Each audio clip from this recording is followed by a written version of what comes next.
осылай енді таргетологта қалай табыс табады?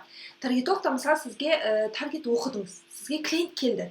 Клиент келеді да маған таргет жасап бер дейді. Сіз оған таргет жасап беру арқылы табыс табасыз. Яғни мен услугам күніне 1,5 мың теңге дейсіз басында.